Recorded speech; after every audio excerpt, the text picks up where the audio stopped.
Let us chant Namo Tassa before we start the session. Namo Tassa Bhagavatu Arahatu Samma Sambuddhassa. Namo Tassa Bhagavatu Arahatu Samma Sambuddhassa. Namo Tassa Bhagavatu Arahatu Samma Sambuddhassa. All right, so we are continuing with the chart which we were discussing last time, the chart on matter and physical phenomena. Let me just share the screen.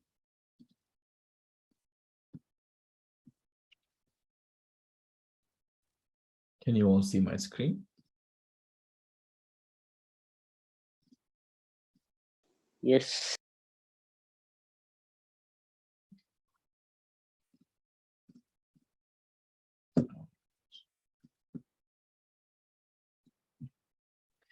All right, so what were we discussing last time? As I remember, we stopped on mutability last time, isn't it? Right, the last section that we were talking about was about bodily intimation, mutability, dodecad, vocal intimation, mutability, tridecad, sound mutability, dodecad, mutability, undecad. It was about mutability, sound that we were speaking of last time, right? Something more to add on to that is temperature-borne sound, which we spoke of last time, is sounds which have no meaning, right? Falls under temperature-borne sounds. But when it comes to sounds that we use to communicate, right? Now that is very important. Sounds that are not meant for communication and sounds meant for communication, right? Because sometimes even if we do say, okay, sounds that we do not understand, sometimes we do not sort of express words, but we sort of make sounds to express something that we want to express, right? That too falls under consciousness-born sound. Is that clear, everyone?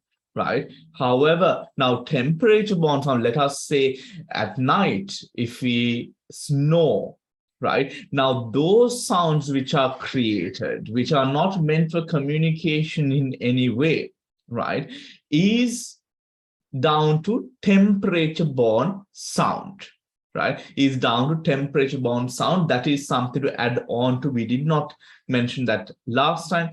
Now that is something to add on to what we were discussing last time. Now, before we move on to what we have to cover today, do we have any questions?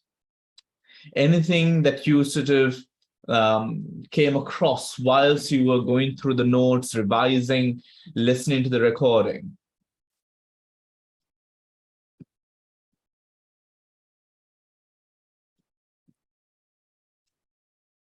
Nothing?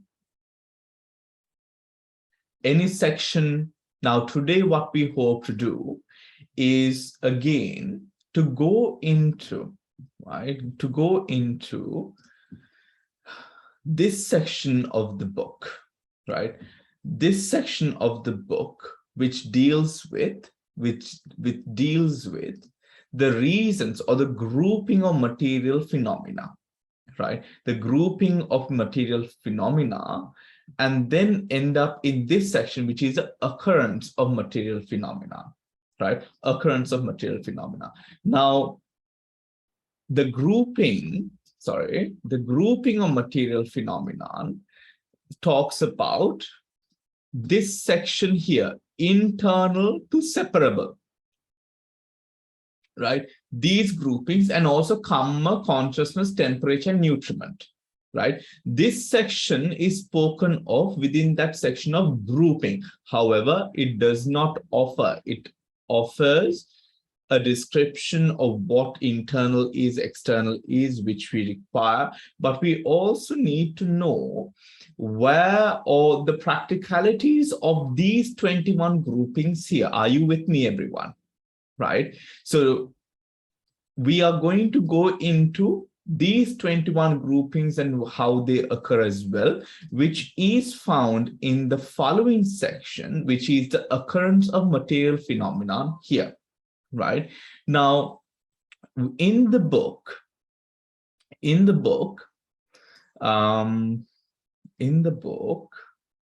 before we come on to the grouping of material phenomena, page number 250, right? 250. Under material phenomenon originating from nutriment, we have, right? We have this internal, the internal nutritive essence supported by the external. The internal nutritive essence supported by the external produces material phenomena at the moment of presence, starting from the time it is swallowed.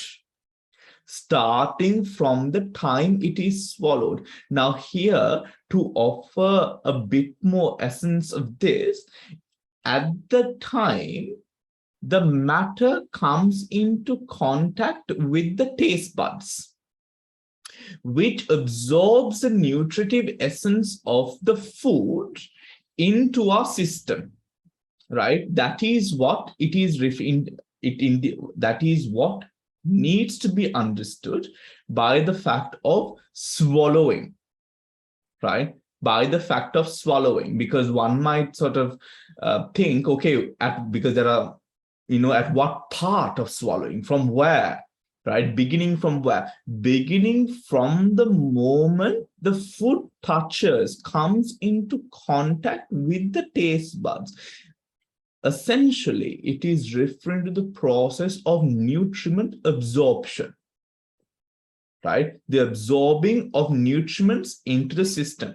The nutritive essence that has reached presence. Now we know upada titi has reached the moment of titi, right? Has reached the nutritive essence that has reached presence in the material groups. What are the material groups?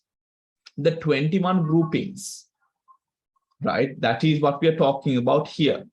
The 21 groupings, so which has reached a moment of presence within these groups, which is all of these nutriments, right? All of these nutriments at the moment of presence. At the moment of presence, at the moment of presence, the nutritive essence that has reached presence in the material groups originating from nutriment, produces a further pure octad. So, originating from nutriment, right? Originating from nutriment produces a further pure octad, this one, right? So, Patavi, Apo, Tejo, Vayo, Vanna, Gandha, Rasa, and Oja, right? The inseparables, isn't it? Yeah, the inseparable. That pure octad group, right, produces the nutritive essence that has reached presence in the material groups originating from nutriment produces a further pure octad. And the nutritive essence in that octad originates still a further octad, right? Which is to say, everyone, if you look here, we have nutriment here, don't we?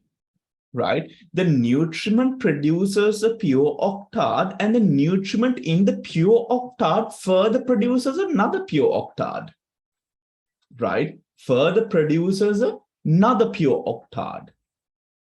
Do you understand? Right? Why don't you understand, Dil? Here we find we eat, that nutriment, right, produces the pure octad, right? Produces the pure octad. That pure octad, the nutriment in that pure octad, which is this one here. Can you see the cursor? Right? This one here.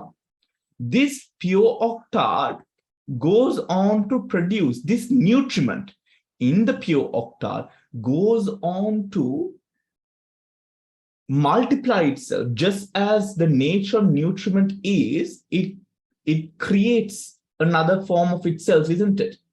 That goes on to create another pure octad, right? Now, originates still a further octad.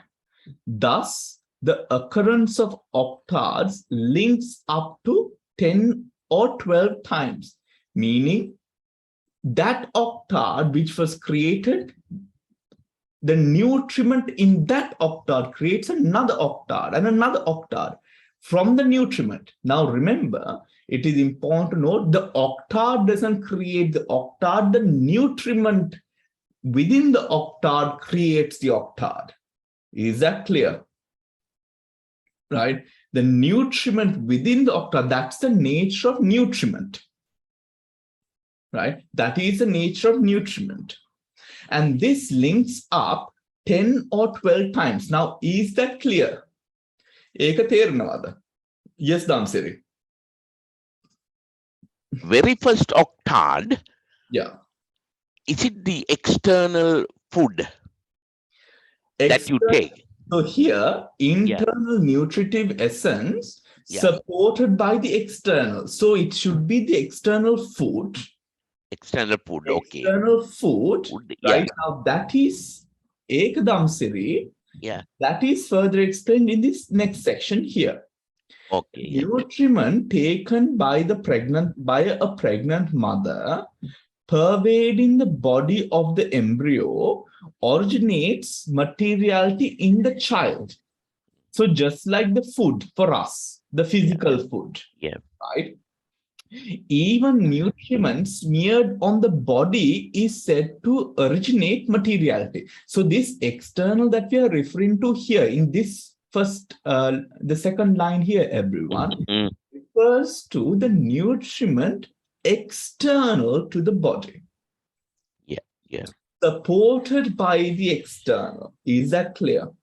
Right? Now, this nutriment, everyone, could be eaten, right? However, in this section, in the last part of the paragraph, it explains even if it is smeared on the body, right? Even if it is smeared on the body, we are able to even uncertain. Do you think the eye is also sort of absorbed in this certain same manner?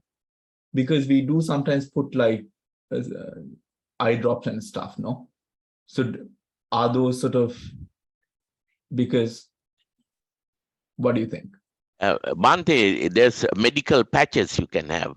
Actually, you can put medicine on your skin that absorbs medicine into your body. So it's exactly the same thing. Yeah. Yes. All right. So something which is external, so smeared or even sort of taken in nutriment, right? Even nutriment smeared on the body is said to originate materiality. So any sort of nutriment, everyone, then would create that pure octad, right? Patavi, apo, tejo, vayo, vanna, gandha, rasa, oja. The oja within that will now, the same process will happen. The oja will create another octad. The oja within that octad will create another octad and then continue to go on, right? Continue to go on. The nutritive essence in the internal groups born of the other three causes also originate several occurrences of pure octards in this succession. Now, in the beginning of the paragraph, we were relating to material groups originating from nutriment. Right? Now, what it is saying is there is nutriment. Now, look at the chart, everyone. Now, we have nutriment born, temperature born, consciousness born, and karma born, all of which has nutriment. So, what it is saying is, whilst the nutriment born materiality, the oja within this materiality produces a series of up to 10 to 12 processes multiplying, right? Multiplying the other causes, meaning kamma, chitta, and uttu. The oja in them too multiply for several series.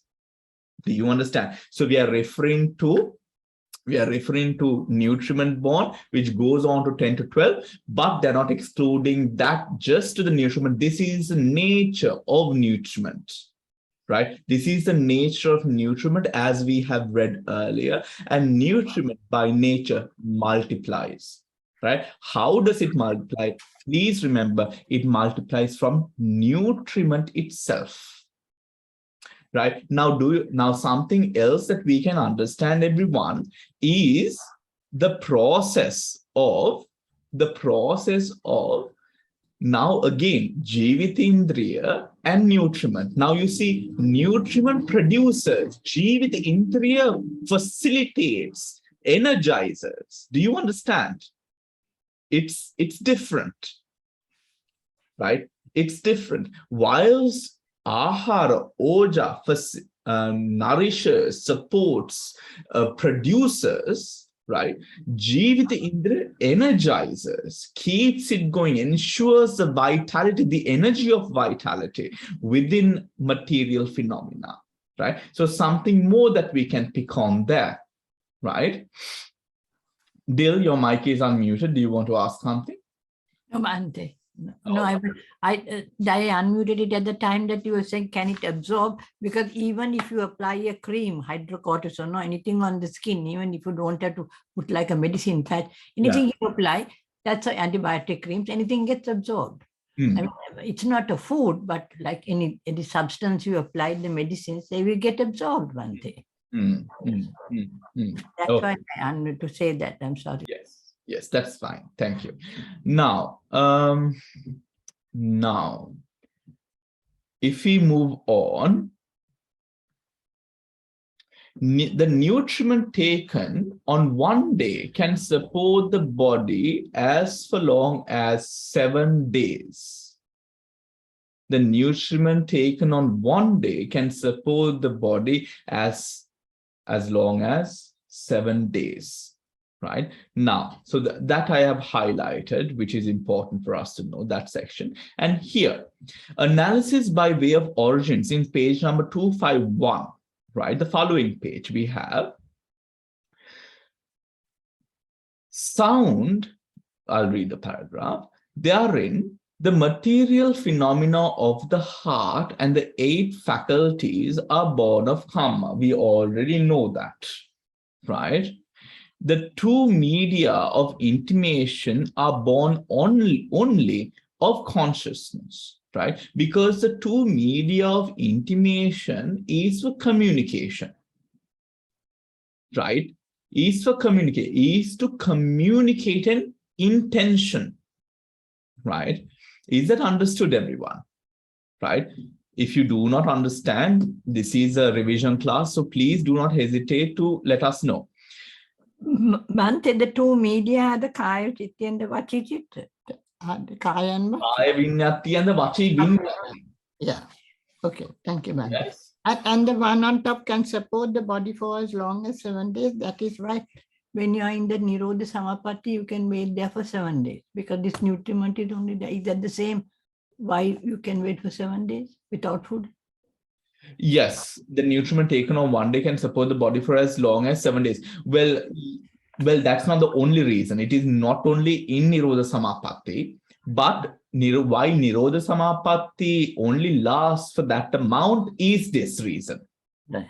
Thank you. Understand? It is basically the fact that the body, in consuming that energy there, that the body can't last longer because of the nutriment. So it is the nutriment lasts that long. Thank you. Thank you. All right. Now, sound is born of consciousness and temperature. Sound is born of consciousness and temperature, right? If we go on to,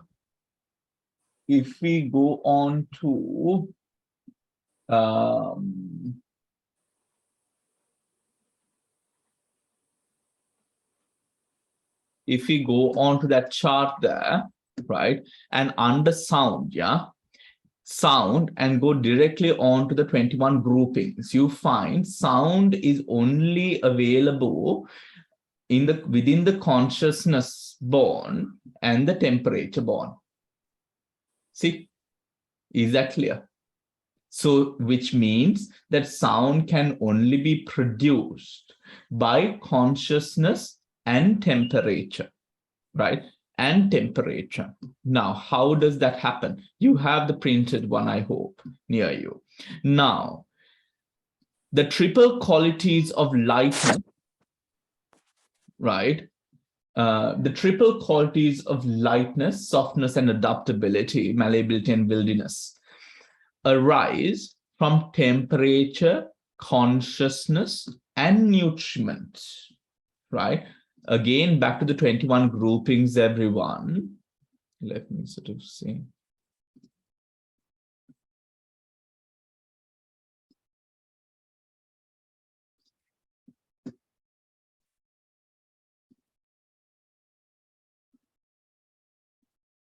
Right. If you go back, you find now Lahuta, Muduta, Kamanyata is 20, 22, 23, and 24. Right. 22, 23, and 24, you find here, this section here. Now see, within the 21 groupings, Lahuta, Muduta, Kamanyata, lightness, malleability, and wildness is caused by temperature, this one, nutriment, and consciousness. The inseparable material phenomena and the element of space arise from 4 causes. We already know that as well, right? The inseparable material phenomena and the element of space arise from 4 causes. The characteristic material phenomena do not arise from any cause. Why? Because they are nature.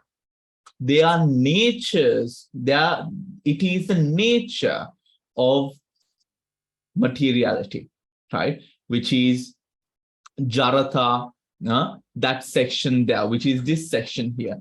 They do not arise because of any cause. See, you don't see them under the causes. You see here, everyone? They do not arise because of any cause. Why? Because it is nature, right? Impermanence, decay, continuity. This is nature of phenomena. Is that clear? Am I going too fast? Am I going too fast? Do you want me to slow down? Yes? Okay. I can see some heads nodding. I'm not so sure. Yes, please, Bhante. Okay, Okay. Bhante, please. Okay. So the sound is born of consciousness and temperature. Is that clear? Right. Sound is born. Now that is extend here, the yellow section. Articulate. Can you hear the sounds from outside? The cars or whatever? No, you can't. Yeah. Okay, good. Articulate sounds are caused by, articulate sounds are caused by consciousness. Inarticulate sounds by temperature. right? That should be understood. Articulate sounds, these are sounds articulated to communicate, right? To communicate. Inarticulate sounds, these are not meant for communication, right? These are not meant for communication, right? Inarticulate sounds are by temperature. Now you see again here, everyone. Where do we find? Now let us see where sound arises. Sound in temperature, sound in consciousness, meaning you are now communicating to someone, or you want to communicate. This arises. Now this line is sound, right? Can you see my cursor? This is sound. Sound arises, vocal intimation, decad, right?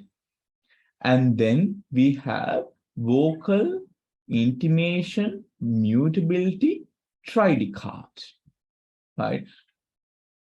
Vocal intimation decad and vocal intimation tridecad. In the temperature, we have mutability, no, sound nonad, right? Because there's 9 there, and sound mutability dodecad, because there is 12 there, right? With lightness, malleability, and wildness. Now we will come on to the differences in a bit, right? The differences between them, we will come to it in a bit, right? The triple qualities of lightness, malleability, and wildness arise from favorable climatic conditions, a buoyant state of mind, and wholesome nutriment, right? Wholesome nutriment means nutriment that is agreeable to both a sort of a physical, a healthy gut, right? Which in turn facilitates a buoyant state or clear state of mind as well, right?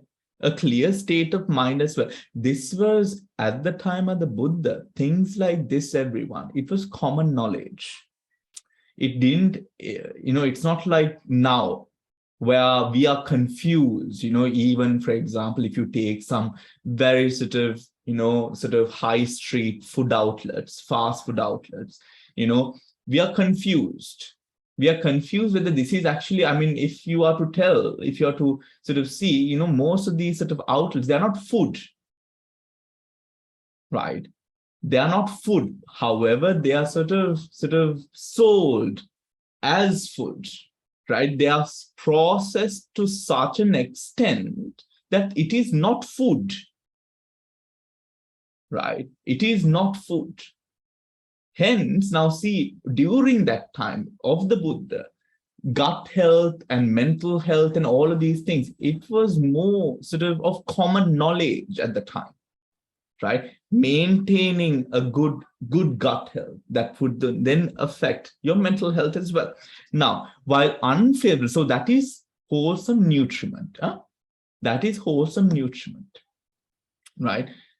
While unfavorable climate, depressed states of mind, and unwholesome nutriment cause heaviness, rigidity, and unwieldiness. Now, when we say heaviness, rigidity, and the unwieldiness of body, it is the discomfort or the disposition of the Patavi, Apo, Tejo, Vayo complex. Is that understood, everyone?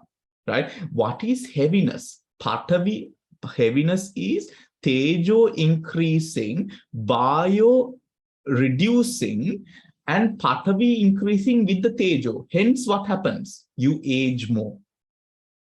You age more, you decay more, you grow, you look stressed out, wane, and you do not look healthy, right? What happens there? Patavi and Tejo increasing, Apo and Vayo reducing. Do you understand? Right? Basically, contraction of the system, right? Making it harder. right? Making it harder. A sort of a state where things are stagnant and more solid rather than a flowing state, a buoyant state. Do you understand? Is that clear, everyone? Right? So that should be understood as heaviness, rigidity, and unwieldiness in the physical body is the increase of Patavi and Tejo, reducing of Vayu and Apo, hence causing, because Tejo increases here and that is further solidified by Patavi, what happens is we age more, right? We age more, right? Now monks, right? Monks, in the Aranyas and, we eat one meal, maybe 2 meals a day, right? And you find monks in the practice who've been in the practice for, who are practicing, who eat, and most of this food which is offered is also sort of very nutritious food or simple food, not, we don't get the sort of the toxic fast foods. People think about health and, because what is conducive, the question is what is conducive for health, what is conducive for the practice. So you find monks, they physically do not age as considerate compared to the laity who have to sort of go through, living in the world, going through all the stresses. It is a bit different.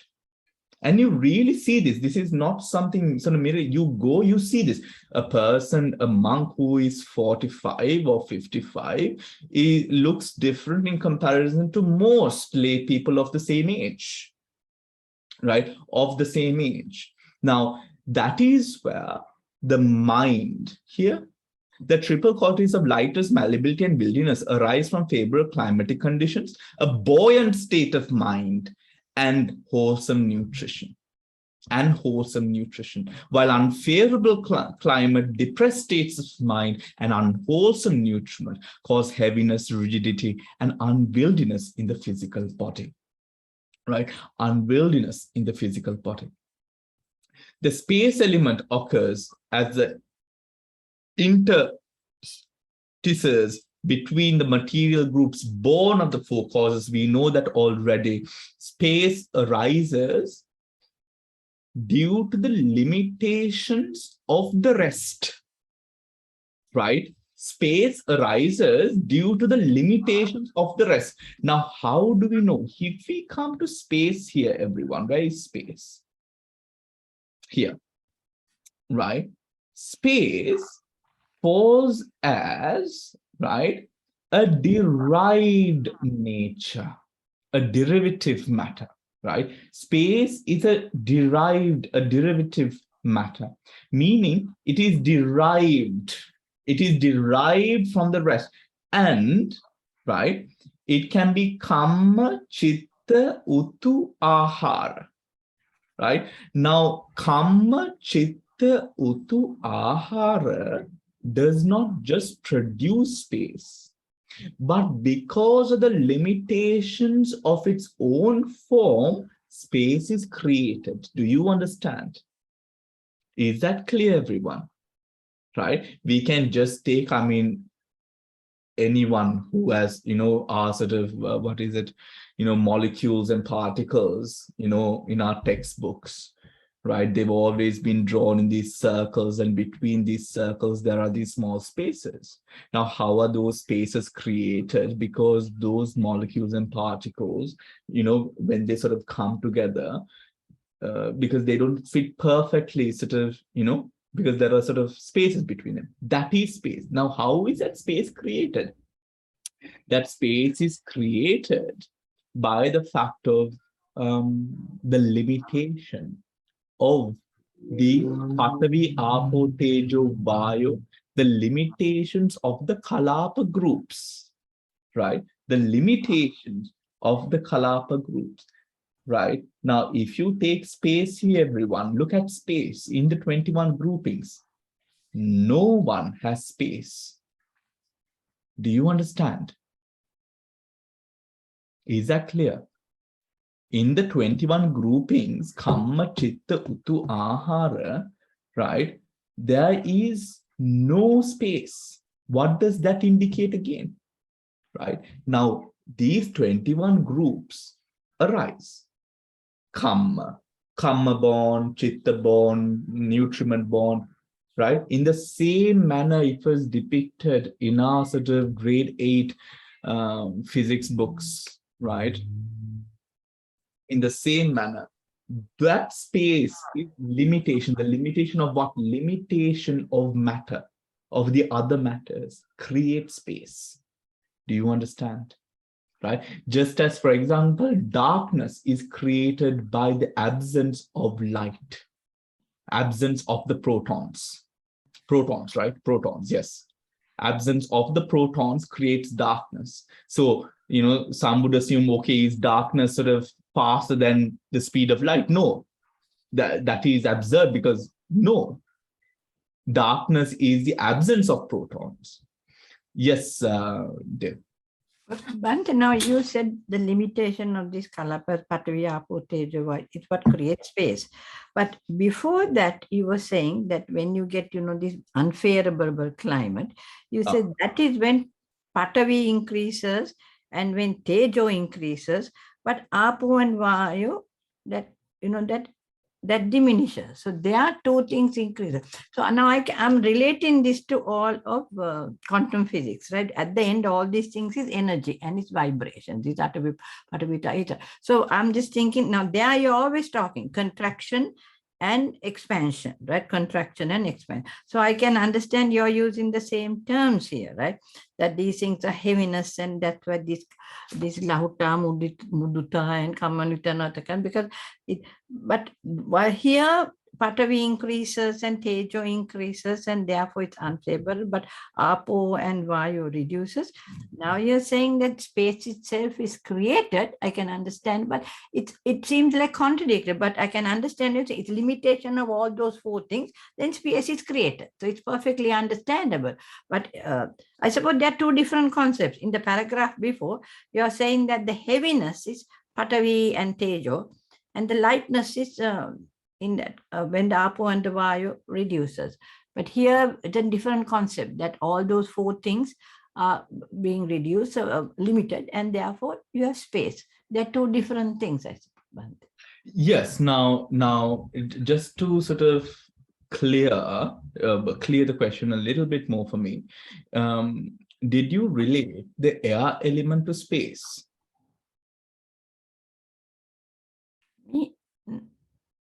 I didn't think of it like that, but now that you're saying it, maybe I only wondered why two, and now I understand what you're getting at. And thank you very much, Bhante. No. I'm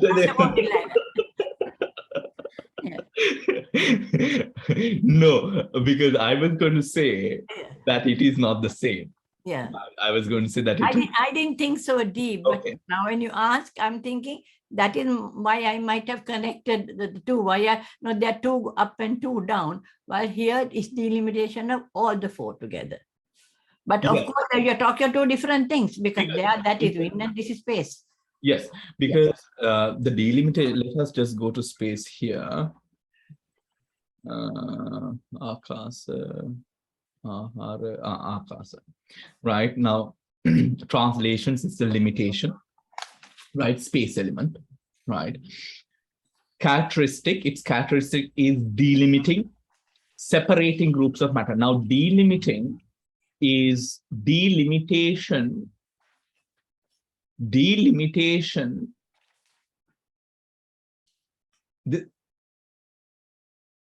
The space or the territory of space is pronounced by the limitations of all the other groups.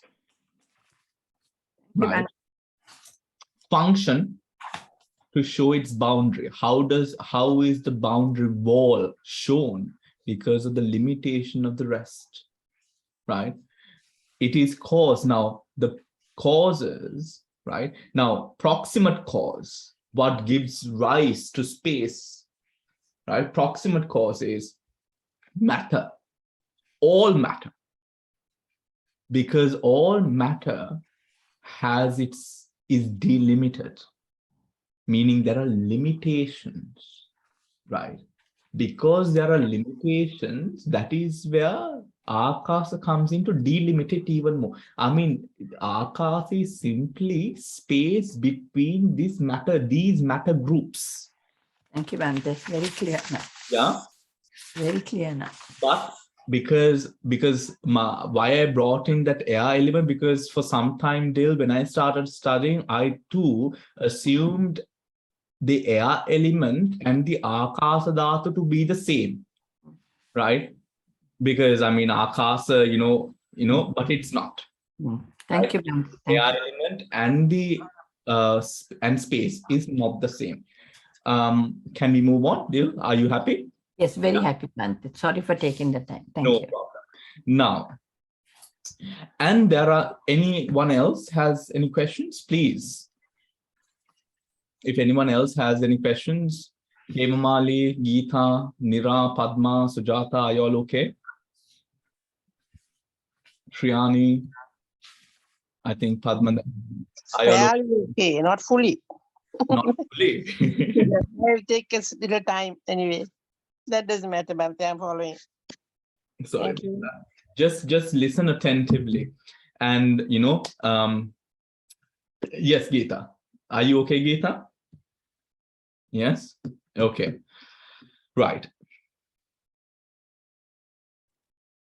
Now, let us now move on to everyone. I'm not going to waste our time going through this section, because we are literally, I mean, this whole chart that we are looking at has been compiled by all of this, right? So we are going to go through that. So, so I'm not going to waste our time just going through the same.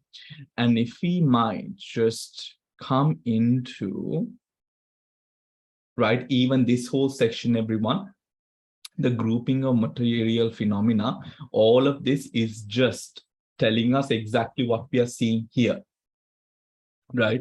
They are in life, and the 8 inseparable material phenomena together with the I are called the ID card. Similarly, together with the year and so forth. So we don't need to read that, no, right? We already have it right here, right? So let us go to what gives us some sort of reasoning to reason out why and where these occur. So if we might turn to page number 255, please, the occurrence of material phenomenon.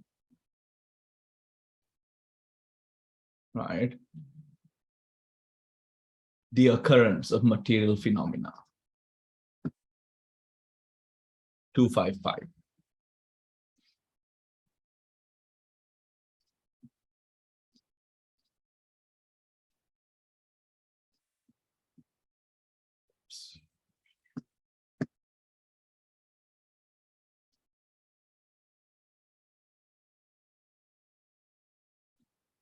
Right. Now, just to also point out, in our sort of favorite book, Lady Sayadaw's book, in the first chapter, the Vipassana Deepani, if you want any sort of explanations with regards to what Lady Sayadaw says about the Rūpas, the first chapter is all about that, right? So just bring that to your attention if you need some reading. This is in Lady Sayadaw's book that we do, right? The Manuals of Dhamma. So the first chapter has, you can read about it. Right, Lady Sayadaw is also offering that data there. Now, if we come to the occurrence of material phenomenon, right, all these material phenomena are obtained with no deficiency, right, with no deficiency, according to circumstances during the course of existence in the sensuous world, right? During no deficiency, according to circumstance, during the course of existence in the sensuous world, right? But at rebirth linking, at the moment of patisandhi, to moisture-born beings, sansedhaja, right? And spontaneous birth, and to beings and to those of spontaneous birth, opapatika, right? You know what opapatika is, right? Opapatika, spontaneous. You spontaneously arise. there arise at most the 7 decades. Now have your charts next to you, everyone. Right? Have your chart next to you. Is it a bit difficult because your screens might be small? Is it a bit difficult for you to see when I sort of show both side by side? Is it a bit difficult to see? Right. So what we are referring to is, oops, not that, right. There arise at most 7 decades. The decade of eye, ear, nose, tongue, body, sex, and the heart base. At what point?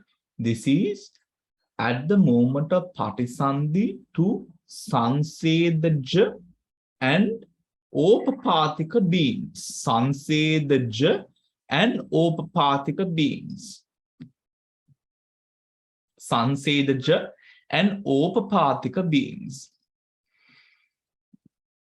Meaning beings who are born of moisture and beings of spontaneous birth. So just to, I think it's also offered here, but anyways. So this is from our chapter, right? Opapatika beings, just for everyone to sort of be reminded of what we are talking about, right? Devas, Brahmas, sinners in hell, pretas, asurakayas, are reborn as mature grown-up beings without passing through fetal and infant stages. They do not come out from the mother's womb. They appear together with their Patisandhi Chitta right at their dwelling, celestial mansions, forests, mountains, streams, or oceans. The first human beings were born in this way when this kappa was formed. Remember? I mean, in the sutra, it says that, not that I expect you to remember. Now, they suddenly took their human form without the necessity of conception. This is known as Opapatika Patisandhi. Sansedaja. Some sentient beings take rebirth in places where the fetus could cling to. Larvae hatch and grow up in decaying organic matter. Queen Padumavati was conceived in a lotus blossom, and Queen Veluvati in the hollow of a bamboo plant. Chinchamana, who slandered the Buddha, took rebirth in a tamarind tree. Most incense belong to this type of Patisandhi, but human exceptions are not a few in number, right? Are not a few in number. Andaja. Andaja, beings who are hatched out of eggs, such as birds and fishes, belong to this type of rebirth. In the Jatakas, we read about some human males marrying female Nagas, bearing forth human offspring by means of Andaja Patisandhi. Mind you that Nagas are shapeshifters, right? Jalabhuja Patisandhi. This class of Patisandhi includes humans and other mammals. They all are born from the wombs of their mothers, inferior devas such as Bhumma devas and Rūpa devas, sometimes take Jalabhuja Patisandhi, right, which is through the womb. Both Andaja and Jalabhuja types are collectively termed Gabbasayaka, those who are born from wombs. Gabbasayaka, right? So there are inferior devas such as Bhumma devas and Rūpa devas. So Bhumma devas are Bhummata Deviyo. Bhummata is beings or devas who live dependent on the earth like we do. We are also like Bhumma people, you know, we live dependent on the earth, right? Bhumma, right? Bhante, is that why you say Akasatta to Bhummatta? Yes. Akasatta cha Bhummatta. Akase vase karna sattvayoda Bhumma Bhumiya ආශ්‍රය කරාගෙන ජීවත් වෙන සත්වයන්ටද සත්වයන් නෙමෙයි දෙවියන්ටද So පින්නන when you say they are born in a womb, sure they've been born in a human womb. What womb are they born in? In a deva's womb? well these are very low devas, right? These devas are very close to the human realm, right? They say that these devas, the lives of these devas are not too far off from humans themselves, right? Humans themselves. However, their physicality is far more finer than the gross human body, right? Than the gross human body. And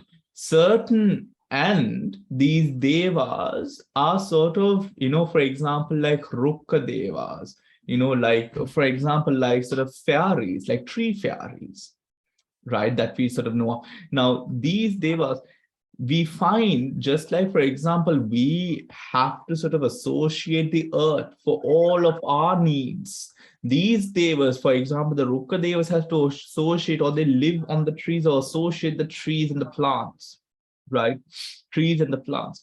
Now, they say that these devas, the Mithya Drishtika, or the ones who are not so into sort of Dhamma, or the wholesome sort of ways of living, are the ones who apparently sort of like to spread mithya ditti and also see people suffer and in pain as well.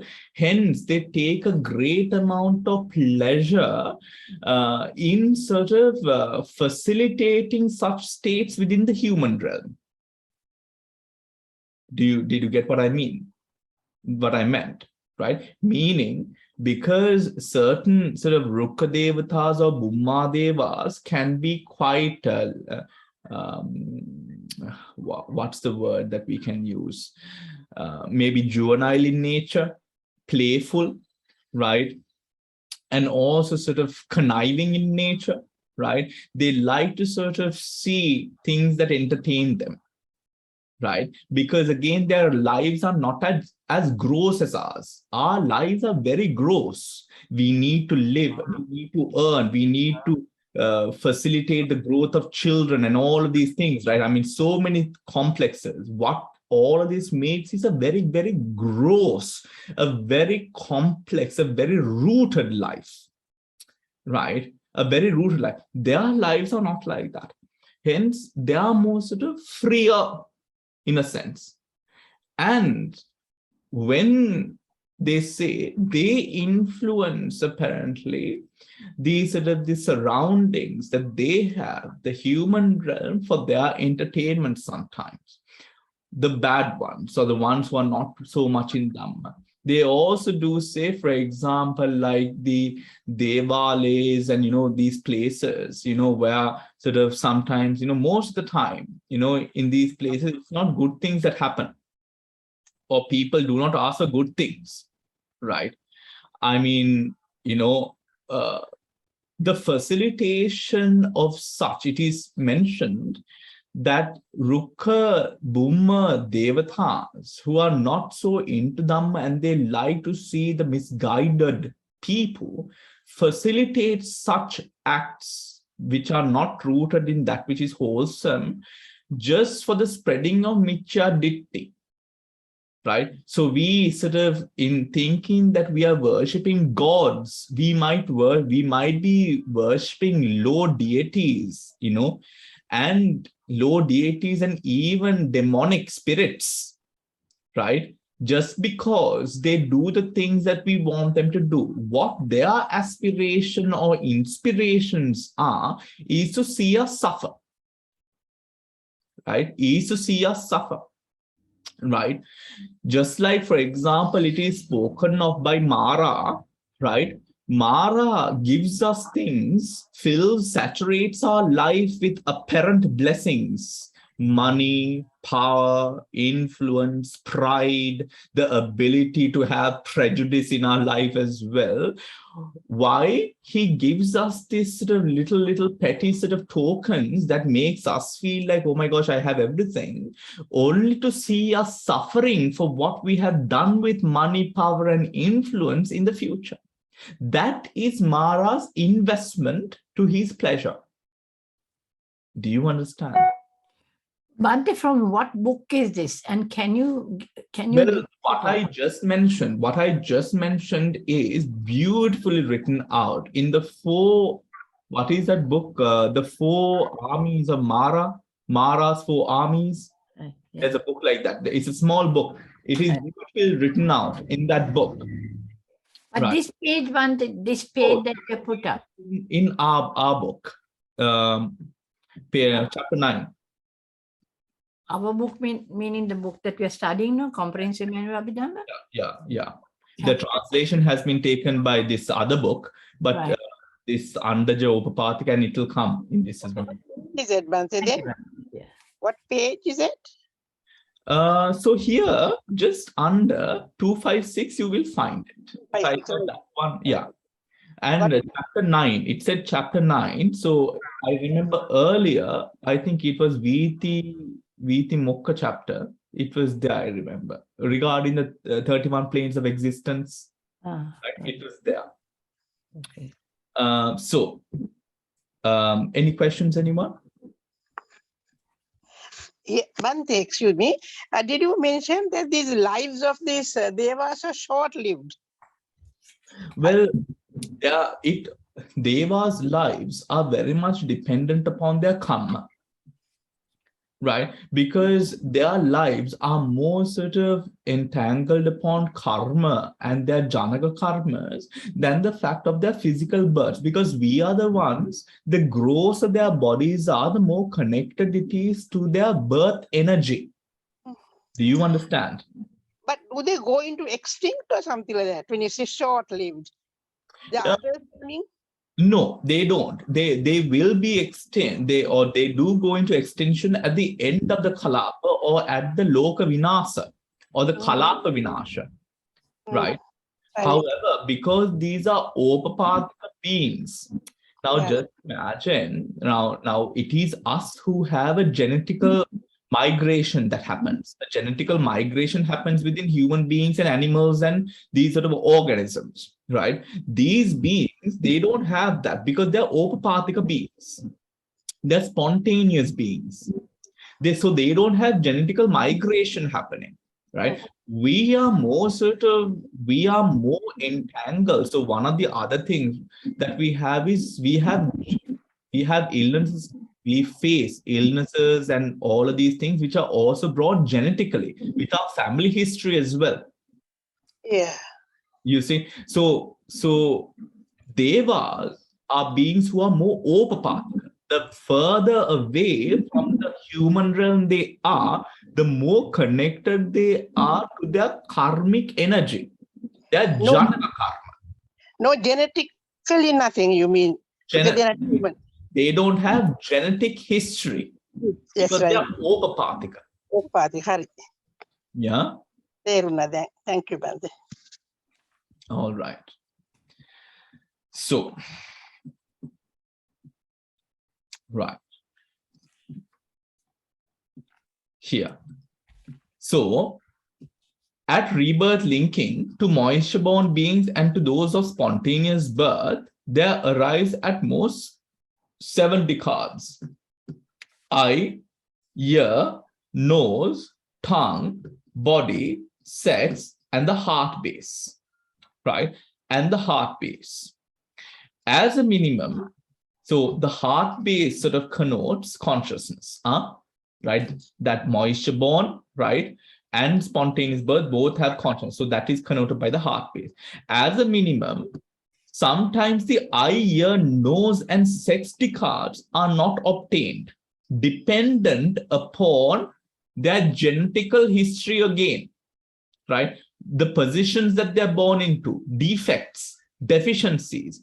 This is how deficiencies of material groups should be understood. right, should be understood.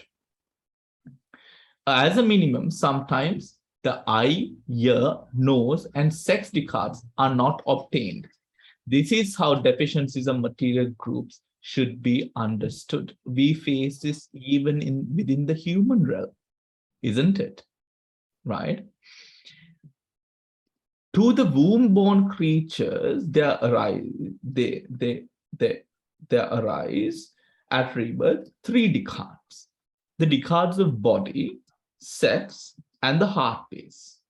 Sometimes, however, the decard of sex is not obtained.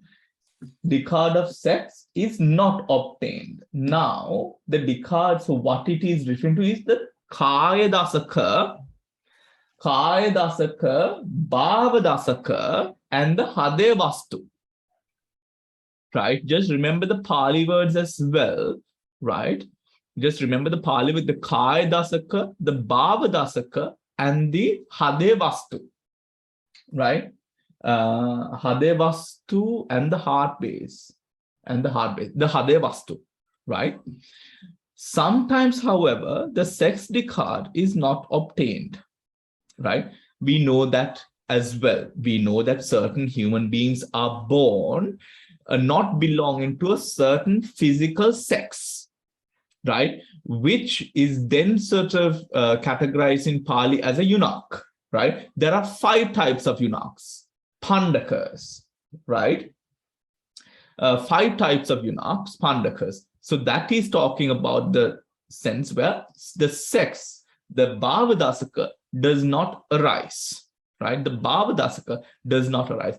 Thereafter, during the course of existence, gradually there arise the ID card and so forth. The ID card and so forth. Right? The ID card and so forth. Now, let us read Guide to 23, right? What we have just read. The present section deals with the manner in which these material groups come into being at the moment of conception, during the course of existence, and in different realms. According to Buddhism, there are 4 kinds of birth, namely Andaja, egg-born beings, womb-born beings, Jalabhuja, moisture-born beings, some Sajaja, and beings having spontaneous birth, Opapatika. Moisture-born beings include certain lowly forms of animal life. Beings having a spontaneous birth are generally invisible to the physical eye. Pretas and Devas usually belong to this class. By the mention of womb-born creatures in the text, egg-born beings are also implicitly included, right? Included. Thus, the continuity of material groups produced in 4 ways, namely karma born from the time of rebirth linking, consciousness born from the second moment of consciousness, temperature born from the time of the stage of presence, from Patisandhi, remember that? Everyone, are you with me? From Patisandhi, right? From Patisandhi, nutriment born from the time of the diffusion of nutritive essence, uninterruptedly flows on in the sense sphere till the end of life, like the flame of a lamp or the stream of a river. Is that clear? After it starts, it simply flows on continuously like the stream of life, the flame of a lamp or a stream of a river, right? At the time of death, right? At the time of death. So here,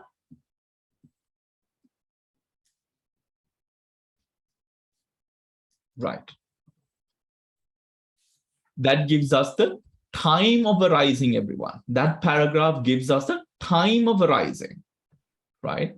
At the time of death. But at the time of death, karma-born material phenomena no longer arise, starting with the stage of presence of the 17th consciousness preceding the death consciousness. Right, Damsiri, I can see you smiling. Right? We have discussed this. Yes, Yeah, yeah, Yes, we have done it. We are revising because we have made notes. Only thing I have forgotten. I don't know what the others. Yes. So it's nice that you're repeating. But I have underlined and written things. So you've done it, but I haven't read it. So that's my fault. Yes. Karma-born material phenomena no longer arise, starting in the stage of presence of the 17th consciousness preceding the death consciousness, right? Preceding the death consciousness. Karma-born material phenomena that arose earlier occur till the death moment and then cease. Till the death. Material that was born of karma before that occur and cease till the death moment and then cease, right? Because obviously there are so many things that happen because of karma, isn't it? Right? So many things that are going on because of karma, fueled by karmic energy, right? Cease.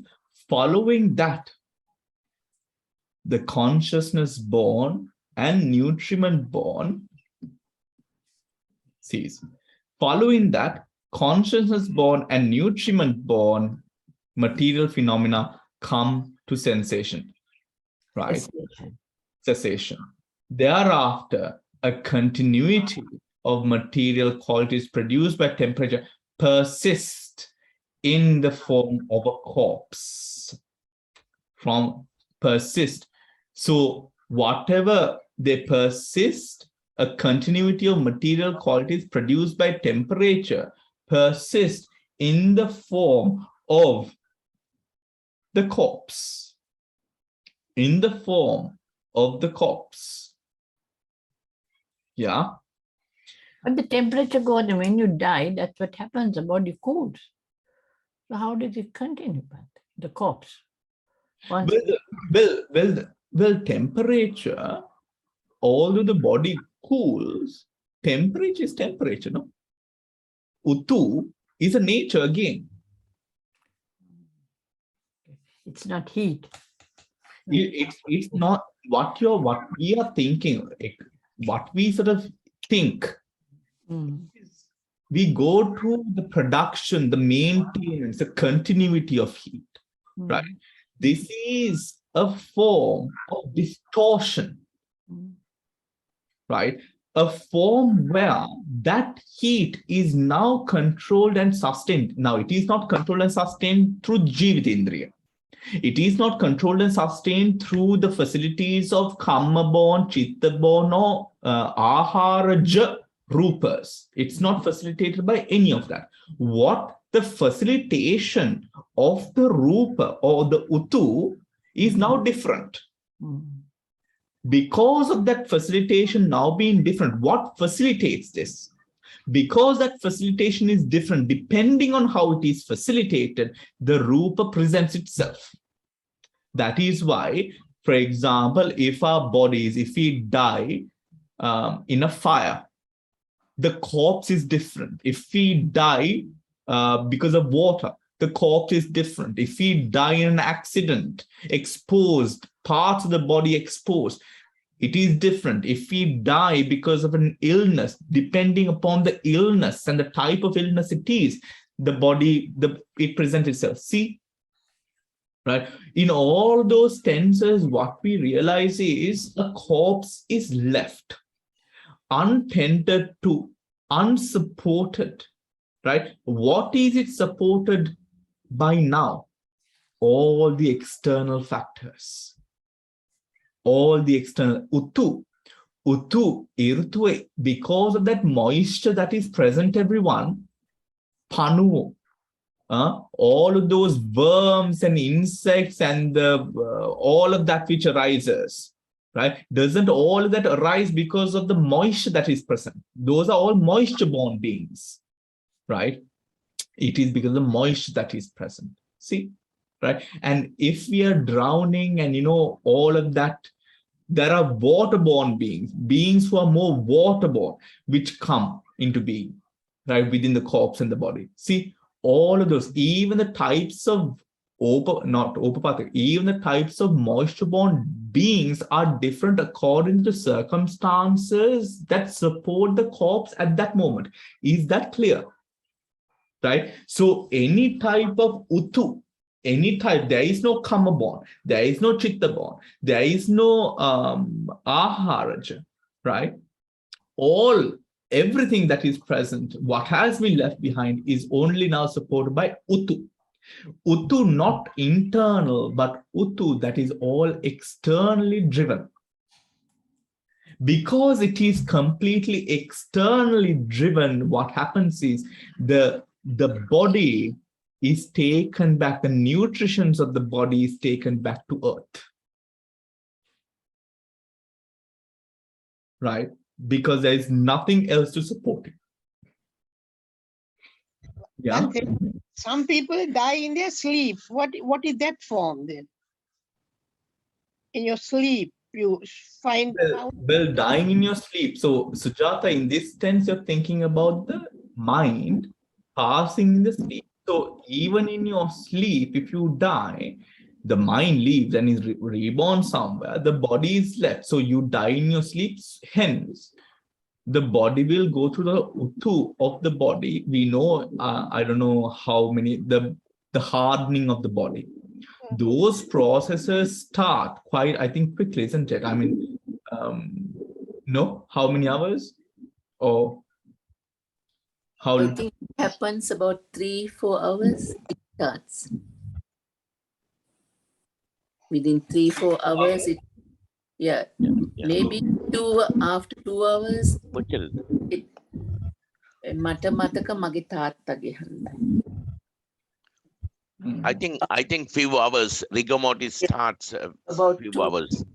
3 hours. It starts from death, but it gradually progresses. So that's why people can come and say what time you die, depending on the level of rigor mortis is there. As time goes on, the temperature will go down and the stiffening goes on. I can't remember, Bhante, but those who do post-mortem, when you're called in at the doctor to certify, those who remember those things and have studied will look at the temperature of the body, look at the rigidity things, and then that's how, when crime is being decided, they say no death occurred at this point, and they ask for alibis and all, because they can accurate to some degree tell, looking at the degree of stiffness. I can't tell you exactly how much, but it's a process. Okay. Mala can add few because she has done so many postmortems in Sri Lanka. Yeah. Yes. Is Mala going to add something to that mix?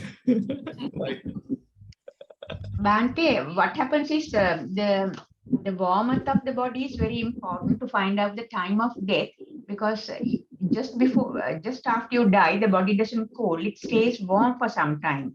And when the judicial medical officer touches the body and he thinks it's warm, so the time of death is very near to from the time he saw the body. Then it gets cold, and the rigor mortis, or the stiffening of the body, is very variable. It could be about 2 hours, or it could be even 6 or 7 hours. There's no set limit for the rigor mortis. Okay. Thank you. So, and I think, Bhante, the temperature outside also has a determining of the decaying process. Like if you die in ice and snow, the body is so all those also, whether you die in water or snow. So that then Dil, I think, answers our question, isn't it? Because when the question is at this point, what supports the body? Earlier, we had Kamma supporting it through all of the Jiviti Indriya, the nourishment, all of that. We had consciousness supporting it. We had Uttu supporting it. We had Ahara. We had all of the 4 causes supporting it. Now we only have one supporting it. And that one is also external. Right? That one is also external.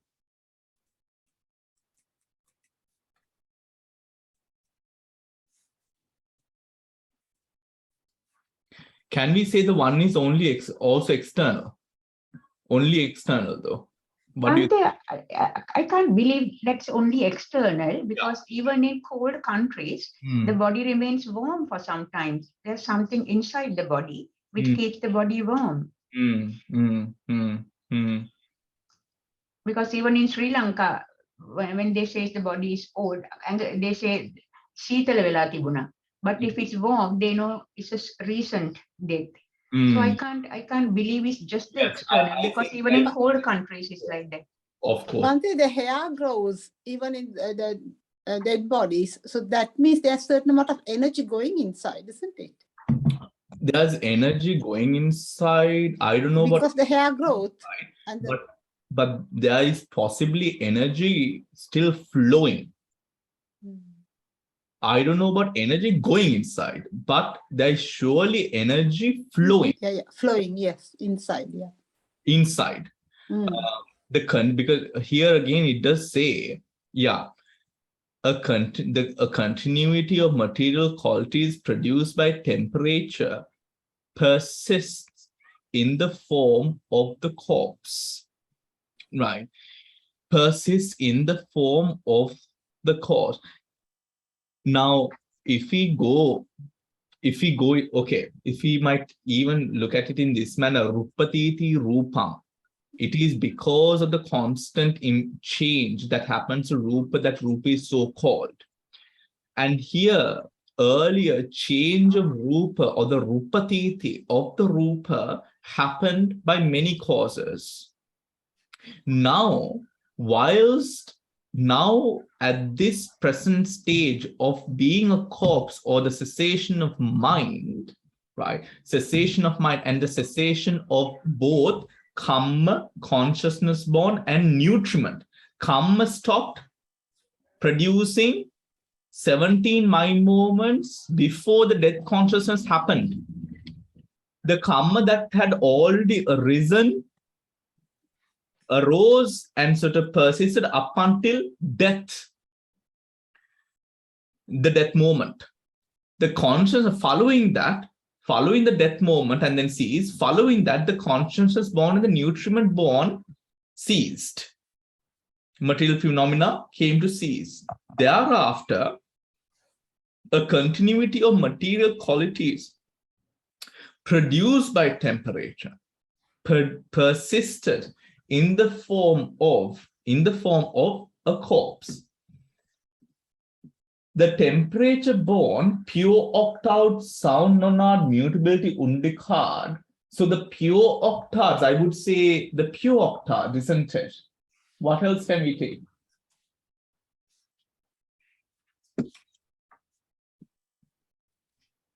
So Bhante, yes. Bhante, can it be something like this? Now, if you keep a whole room heated for a long time and then you switch off the heating, although there's no heating and it's like a dead body, but the warmth of the room stays there. So it's something just like that. Even in the body, you switch off everything, but the warmth which was there, which was keeping the body warm, is still there, and then gradually it wanes off. Yes, because so you can't call it only external. The warmth which was before is slowly going off, waning off. Yes. I think that is right, Mala. And because we also, the nature of the earth, the fire element, for example, is maturity.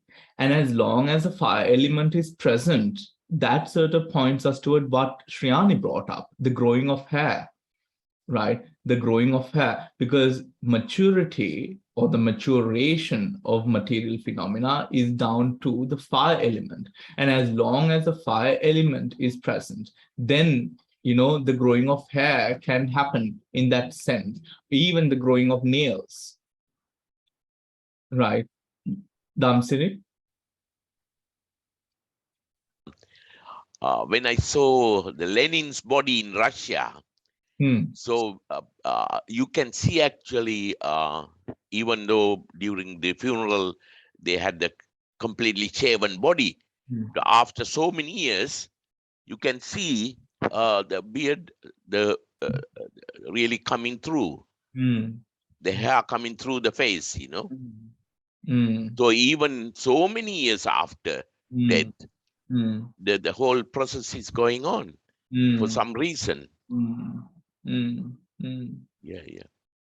Mm. The other thing is I heard actually during death, the normal metabolic activities of the body changes to slightly different reactions, producing various other chemicals. Mm. And you can see actually because of that you can see froth coming through the mouth and things like that. Then that will help further bacteria activities and things like that. So it's the part of the metabolic activities continuing, not just exactly what's in the living body, but slightly different way. Mm. So it's because if you read about the body after the death, there are so many sites actually. They explain what sort of the reactions are going through the system. Mm. Yeah. Mm. Interesting. Okay. So, shall we move on? Yeah. Enough about death, everyone.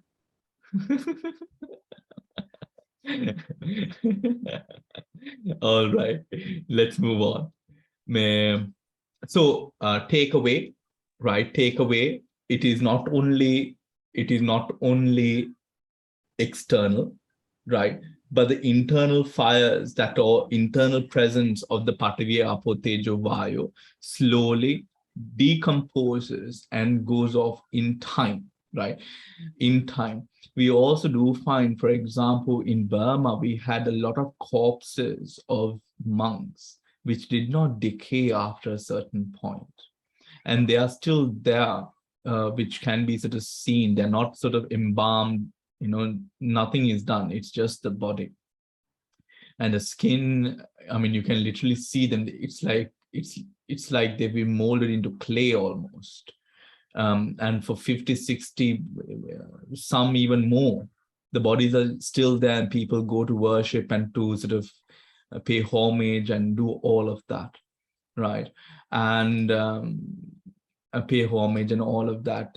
At one point, one of these corpses belonging to a monk who was renowned as an arahant sort of went missing. And people started saying that the junta, the military government, because of the sort of the immortality kind of like persisting bodily nature sort of was set to rumor to sort of give immortality to people as well, so that the junta consumed it, consumed the body to have immortality, to live, up until the end of days, to live all of that, but we have these sort of corpses where in some religions, like the Catholic religions, that's how they proclaim sainthood. Once somebody dies and they're buried, then after a year, I think at a specific time, like even Mother Teresa, then they take the body out and have a look. And if it hasn't decomposed and all, I suppose they shouldn't be doing postmortem. I don't know much about their practice. That is when they say that you're a saint. What is a mummy form? The Catholic religion. Mummy form is what in a body? They say like a mummy, like the pyramids. the mummy forms. Mummy form. Those are treated, Bhante, to live for a long time. Yes, the mummy forms are treated. There are, however, in Tibetan practices, right? Sujata, I'm just going to mute you because I think the fan is coming. Sound of the fan is coming through. So, in Tibetan Buddhism, the bardo stages or the deathly stages are entered through the mind, through focus-oriented practices, and they have found that, and they sort of bury. So for example, I mean, like what they did in Sri Lanka with the Dalada Maligawa, which was the possession which took place to bring rain, right? Because Sri Lanka was going through this flood in Tibet, because as you know, it's a very dry, arid area, right? When they did not have fertility and rain, because no rain, the soil, they had nothing to eat. So the strong practitioners, the monks, would go into these boxes and have them, and they would go into meditation, entering the bardo stage, and they would be buried underground willingly, and as a sacrifice for rain to flow, right? For rain to flow. And documentaries which have been done afterwards have sort of maintained that the mummifications, or this sort of, then the monks go into a kind of like a self-mummification process, right? Because there is no air, right? They're buried in ground. It goes into a self-mummification process. And they have found that the monks of Tibet maintained, or their bodies were far well maintained in comparison to the mummies of ancient Egypt. Okay. Right. So apparently, and in the documentary, what they stated is that they attribute this well-maintenance to the mental stages that they went into, which in a way protected the body from decomposing, right? From decomposing. So from decomposing. Now, in our Tripitaka, with regards to the corpse of Mahakassapa, it is said that Venerable Mahakassapa's corpse, that it was not burnt, or that it was not buried, that his corpse is still present in the Himalayas and maintained by a determination which was conducted through the Samadhi mind, right? Through the Samadhi mind. So even upon death, there are anomalies where the energy of the person, right, still lives in a state, not within the body, right? Not within the body, but in a way surrounding the body, if you understand what I mean, right? In a way surrounding the body, where this affects somewhat the utu, right, which surrounds the body, right? And a sort of like a protective state, right? In a way, a protective state almost. So that is, I think it's very interesting. It's very interesting. And the power of the mind, the power of the mind is just far beyond all of that which we sort of, think and know. Now, if we move on, can we move on? Any questions? Anything to add, anyone?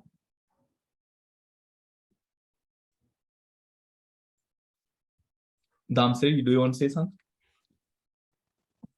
You're unmuted.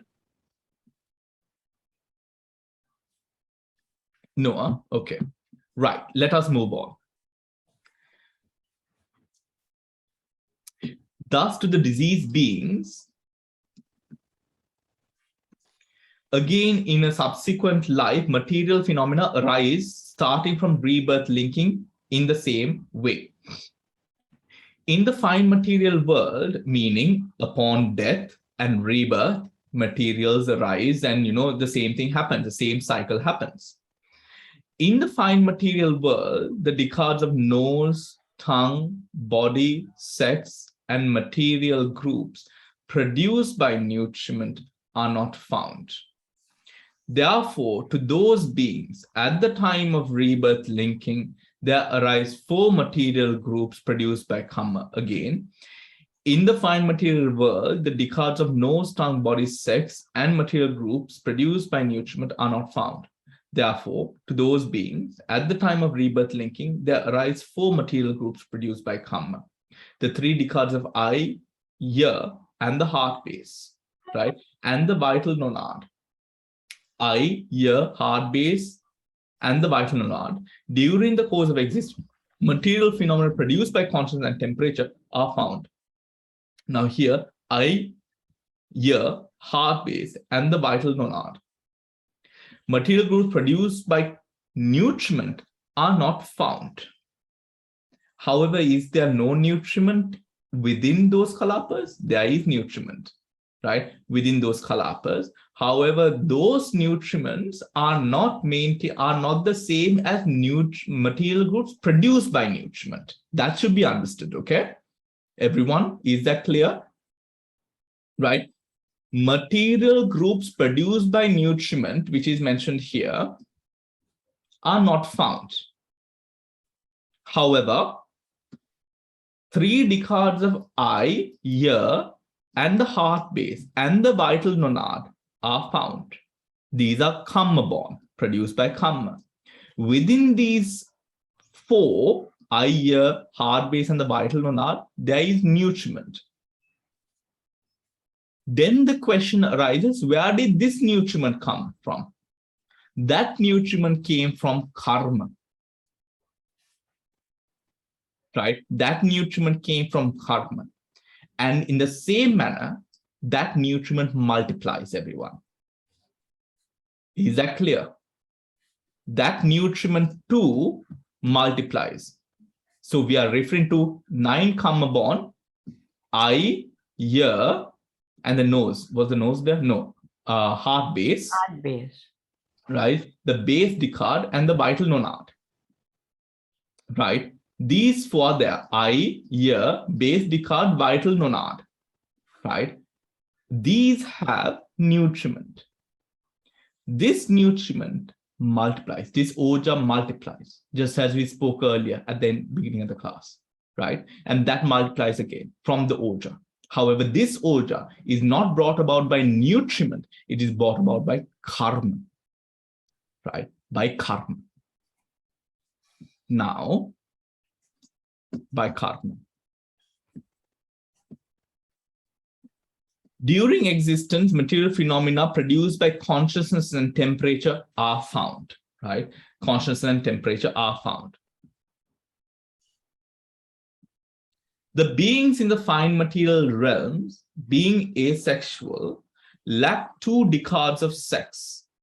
And though they possess the physical form of nose, tongue, and body, these organs are destitute of sense receptivity. They possess the physical form of nose, tongue, and body. However, they do not have sense receptivity. Right? They do not have sense receptivity.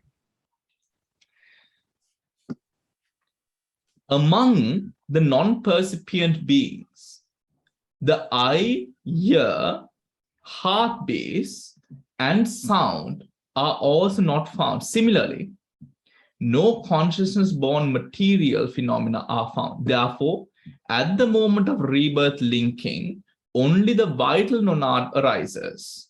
Right? Only the vital nonad arises. During the course of existence, material phenomena produced by temperature, with the exception of sound, continue. With the exception of sound, continue. So material phenomena, so asanya satta,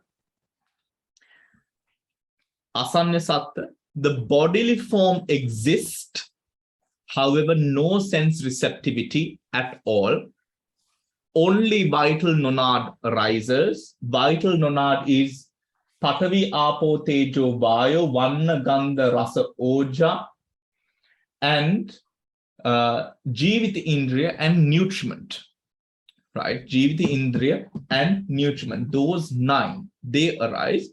During the course of existence, material phenomena produced by temperature, except sound, material phenomena produced by temperature, right, except sound except those to do with sound in the material phenomena temperature arise. Mala? Bhante, you mentioned Patavi, Apo, Tejo, Vayu, and then you said Jivik ended, there's 9 there, and you mentioned nutrients also. No. Yes, vital monad has nutrients. Yeah. It has nutrients, okay. Yeah. Okay. Yes, nutriment as well. This nutriment is karma bond. Karma bond, okay. So Bhante, that is 8 plus 1. That's why they're not 9. 8 if you take Octad, and then including the Oja. You're including the Oja. Yeah, I mean, if you take it, the pure octad plus Jivitindriya. Yeah, pure octad plus Jivitindriya. So it's Jivitindriya. It's not Oja. It's not Oja. No, not Oja. Jivitindriya. Okay, thank you. Yeah, because in the pure octad is the one that we take the 8 from, right? With the exception of sound. Continue. So all the temperature bond except sound continue. Why sound is not created? There is no sound. Right? There is no sound. Now, yes, because there is no sound. Does that make sense? Why there's no sound? Yes, Bhante, they are like statues from what I heard. Exactly. From what I heard.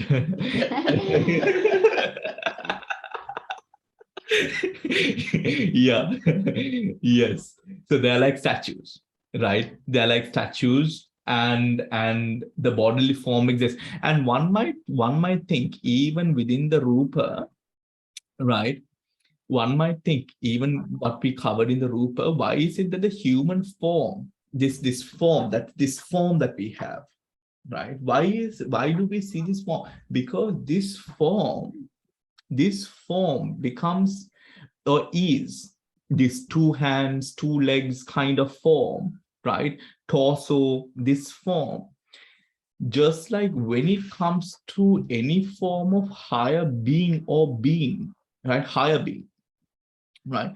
This form becomes within this realm, this form becomes the main object that we are used to in terms of a form. Do you get what I mean?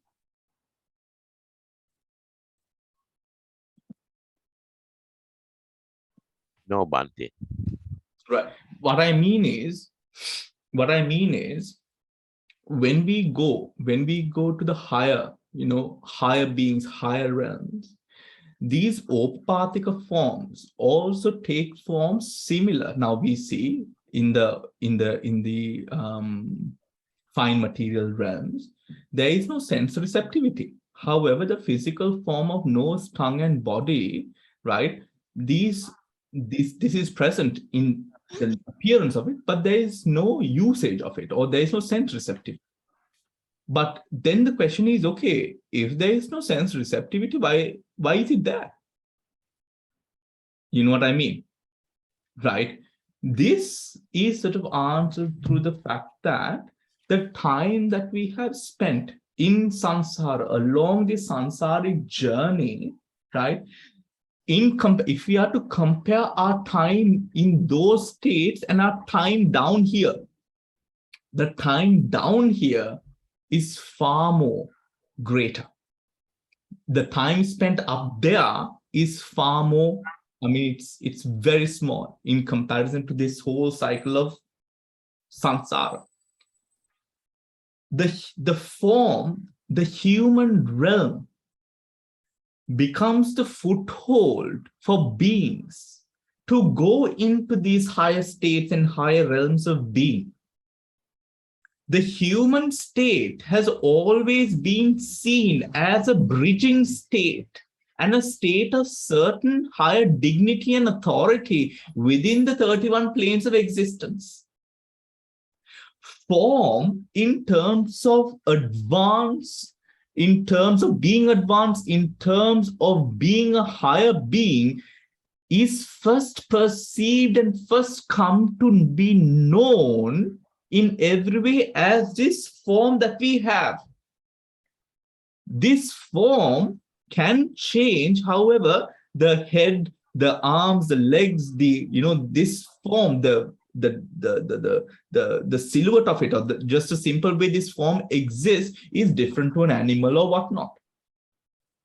However, the sensory perception by which, or the time that we have clung to this form, that does not just disappear. It forms the base for our sort of life going and moving forward in these higher realms as well. Do you understand what I mean now? Right? Our attachment, our clinging, the way the sensuous sphere is, the way that we have come from those woeful realms up and traversed to the higher states, have molded samsara. It is part of that molding that we see here now. Yeah. It is part of that molding that we see here now. Yes, Devika. Yes, and also Bhante, it also says you have to be in the human realm to become a Buddha too. Not up there or anywhere. You have to be a human being to attain Buddhahood. Yes. Yes, it does say that we have to be a human being to attain Buddhahood because of the close relation we have to dukkha within the human realm. Yeah, yes. Close relation of dukkha within the human realm, right? Not because of anything else other than the fact of the close relation of dukkha. Also, because of the fact that the Buddha's potential can only be fully sort of it can only benefit the world fully in the form, because humans can't come to the Deva realm. Devas can come to the human realm, right? To listen to the Dhamma, to benefit from the Dhamma. Brahmas can't, Devas can't go to the higher Brahma realms. The Brahmas can come down to the Deva realms and the human realms. So it makes sense in terms of logistics for everyone to just come down here, right? Because everyone has access to this hall, to this sort of environment. Everyone can come down to this plane, right? And also in terms of Rukkas, Bhummatas, even the woeful beings, they too have access to this plane. Hence, everyone can sort of, come up and sort of benefit from this sort of human realm. Is that clear? Bhante, to attain Margapala, do you have to be in the human realm? Can anybody in the Arupavachara Bhumi, because they have got subquest, can they attain? Sorry? They can attain Margapala, like even the the non-returners, the once-returners, the non-returners, for example, they will go to the Suddhastakas, and then from the Suddhastaka, they will not return again. Yeah, but they have gone up to Anagami. But suppose a normal person goes to Arupavachara Bhumi, hasn't got any Margapala, not even Sotapanna. Can he attain even Sotapanna in the Arupavachara? Can. Oh, I see. So you don't have to be in the human realm to start it. No. To get into Margapala. Okay. No. And actually, during these times in the world, it is much more preferred to go into the Deva realms than come back to the human realms after death. At this time. Right? Because of the decaying nature of the world, the dukkha is far too much. The dukkha is simply far too much now. Right? So what happens is, in time, what will happen is, it will become much, much more sort of difficult, right? And challenging. Now what we can do is, rather than hoping for a human existence, to go into Deva realms with Kalyana Mitra Sampada, and then attain from there, and not come back to the human realm after this death. Dil, you're speaking, but you're on mute there. Until that's also, I don't know, I've heard that's because there are, in some of the Deva realms, there are Devas who actually teach the Dhamma, and so others can go and listen, because that's how you can't do merit there, but you can listen to it and you can progress. Because I asked you this question once, that can you, if you're born and if you're not, can you progress? And I remember you told me then also that, because there are some Deva realms where because there are much more Sotapanna and these stages of sainthood in those worlds than in the human realm. And in some of those, there are these gods who actually teach and tell the Dhamma, and everybody comes and listens to that. And that's how you can progress. Because then I asked, but you can't do merit. Now, Dil, I remember when you did ask me, right, this question, which was a good 3 to 4 years ago, right? And just imagine, Dil, for these 3 to 4 years, how much the world has changed. Yeah. You know what I mean? Yeah. From the dukkha that we knew then, when we said, oh, we can sort of, practice and all of that, the world has shifted so much, the suffering has escalated so much, right? And it is only going to sort of escalate into the future as well, in that sense. Hopefully we have some state of stability, but this is the age of decline. This is the age of decline. Up until something big happens where humans would completely resolve and they realize that this capitalistic movement is just destroying us and is suffocating human existence and existence as a whole. Up until that realization has been sort of, is sort of arrived to, I was watching this sort of video on nuclear sort of war, and the chemicals that are released into the air, when they start sort of falling down even years afterwards, this alters the mind, right? This alters the mind. Of course, there are far more clear sort of biological sort of things, but it also alters the mind in such a manner, right? And that, what I remembered was how the Buddha in the Agana Sutra and the Saptasuri Sutra talks about this sort of things falling, like a rain falling from the sky, and people's sort of minds altered. They start killing one another and, doing all of these things, right?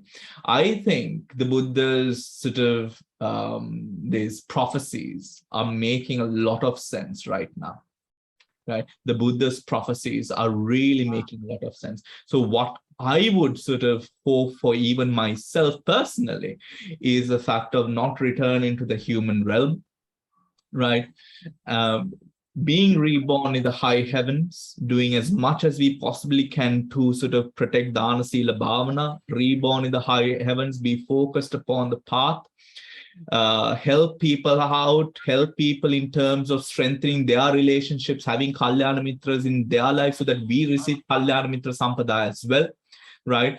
And sort of learn in the Dhamma, and from there practicing and then moving on into enlightenment fully, right? I don't think coming back to the human realm after this birth is a good idea for any one of us.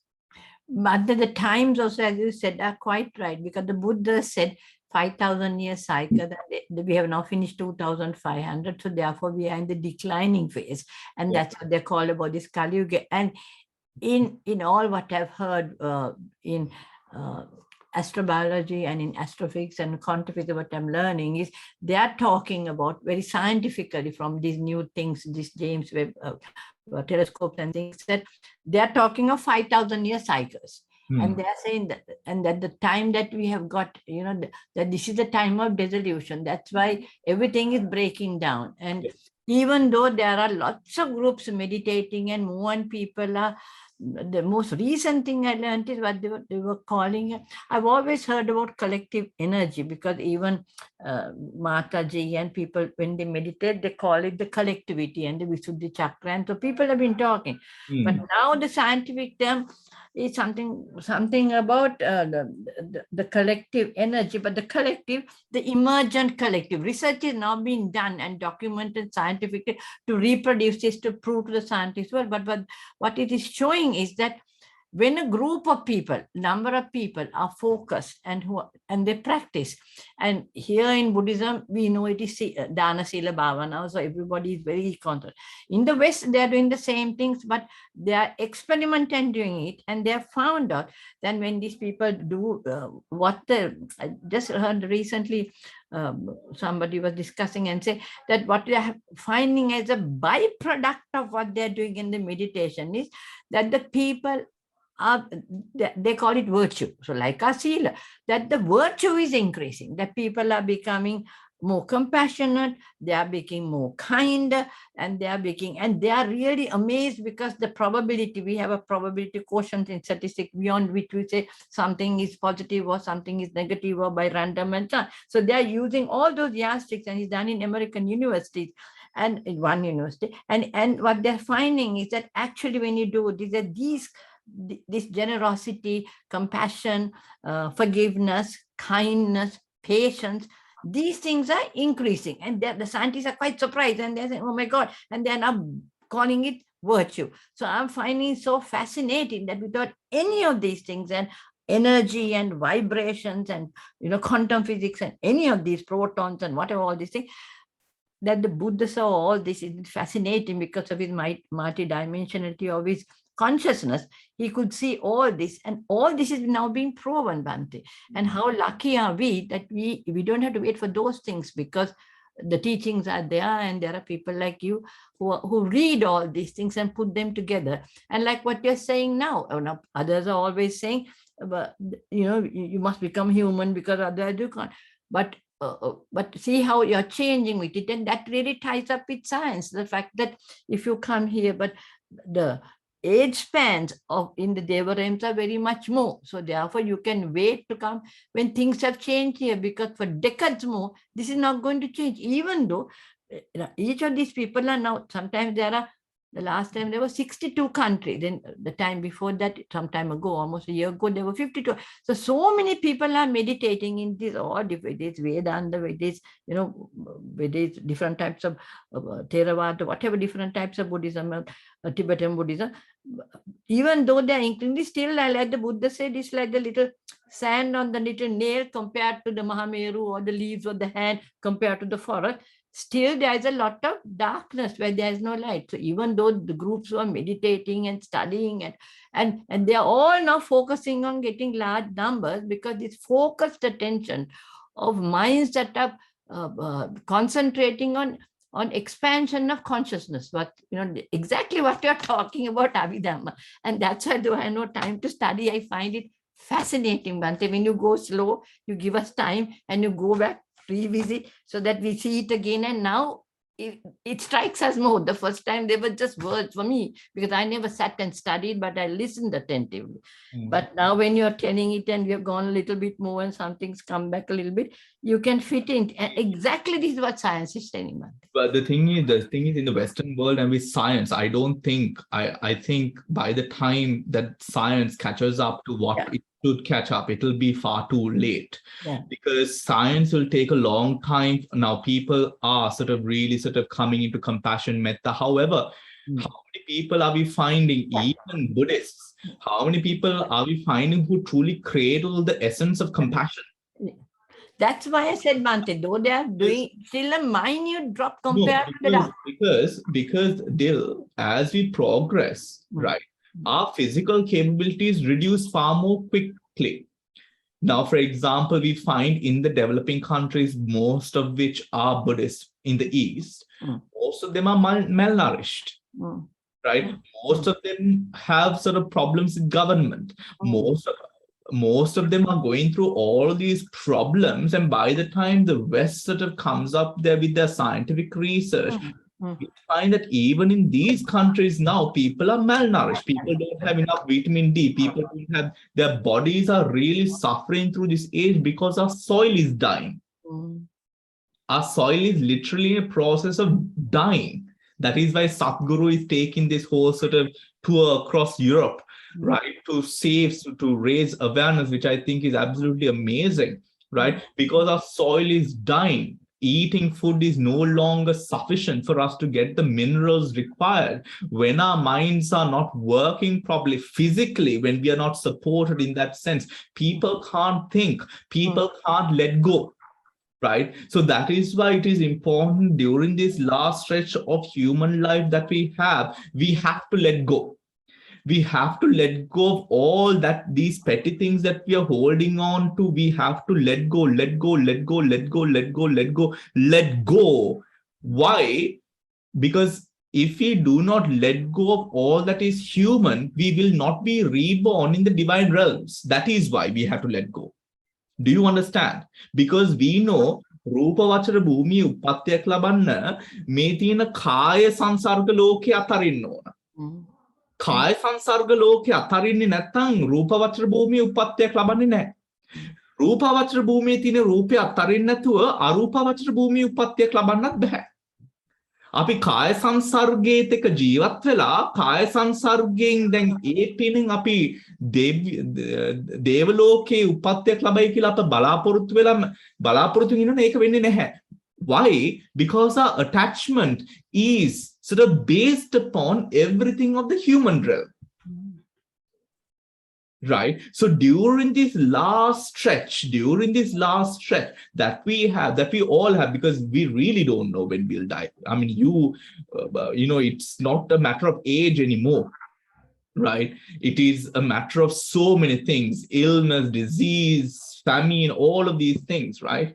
I mean, there are people dying in the UK because they can't afford to heat their houses. Winter will be truly, a difficult experience for so many people. Young people too will die because they had to choose between heating their homes and sort of feeding themselves, And the fact is, at this point, all that we can do is truly simply let go of everything human. Right? In a manner that we truly renunciate ourselves and connect with a higher universal energy that will allow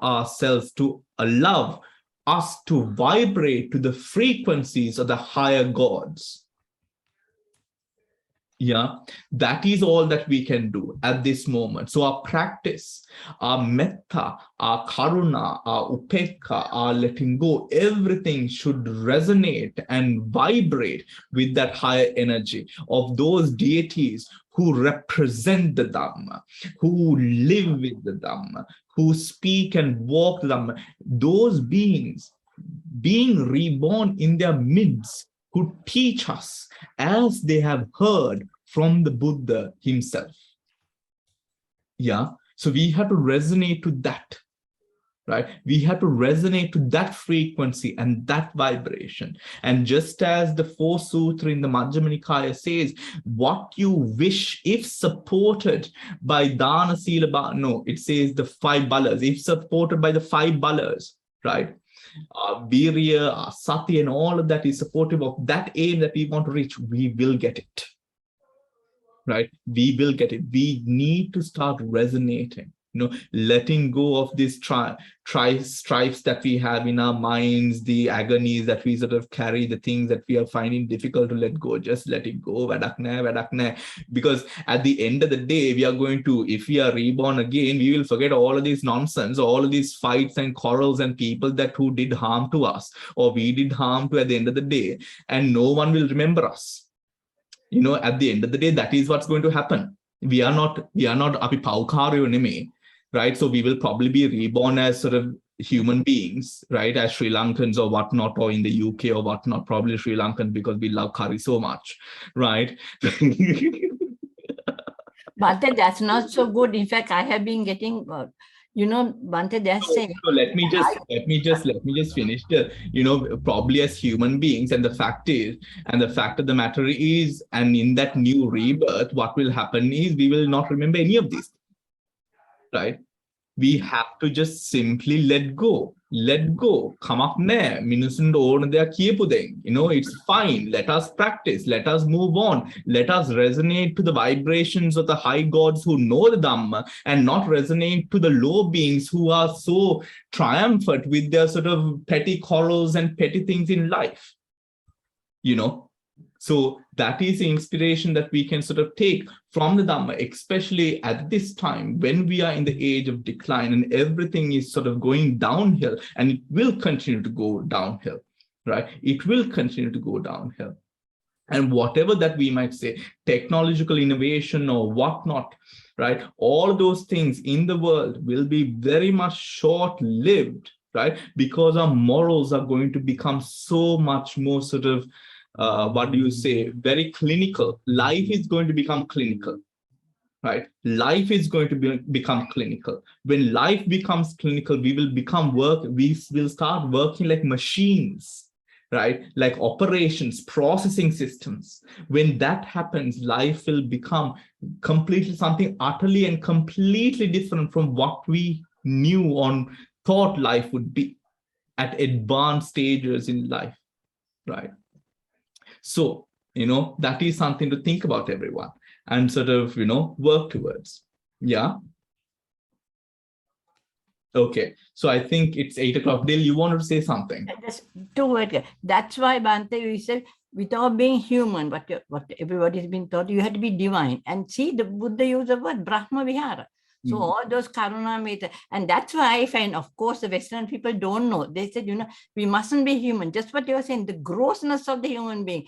Let go, let go. No, they don't talk like that. But what they're telling is those human elements, that we want these sensual things to eat and to do all those things, that it ties us to the human realm. And that's why this eating and this starvation mode and intermittent, all these things, they are practicing in a very scientific way. But that's what the Buddha has said. So these Brahma Viharas are, because those are the qualities of the Brahma world and the Deva. And the second thing is, the latest thing that they're saying is, because of the degree of malnutrition of the majority of people, the IQ average level is going to drop down to the 90s. So that's what, when I was just telling them from Buddha's language, but they are not Buddhist, and I said, that's why Vinyu Hiti, you say in Swakarto, right? Each one by said, you have to have a certain level of intelligence. And people laugh and say, oh, the Buddha only wanted clever, but Christ was born with all this. But it's so important, because you can't understand this concept if your IQ is not there. So actually now, I can't remember, it's a board of VIC, one of these people who are dealing with Sri Lankans who are sending money abroad. They have started a fund now where they are asking for people to go, because the degree of malnutrition among the mothers is so high. And also we are asked to give money to Colchester Street, which is the biggest place, because the babies are being born below birth weight, right? And therefore, and they don't have the equipment and the respirator. So there's a big appeal, because Sri Lanka is a place to be born to.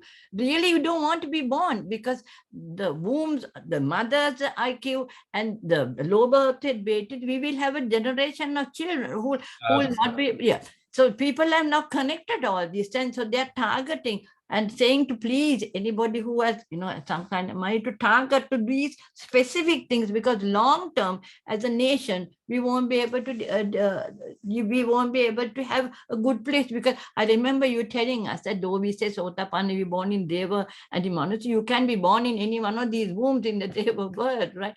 And that's where it's going. So so you're one of the few people, Bhante, who ties up with all the scientific things and tells us.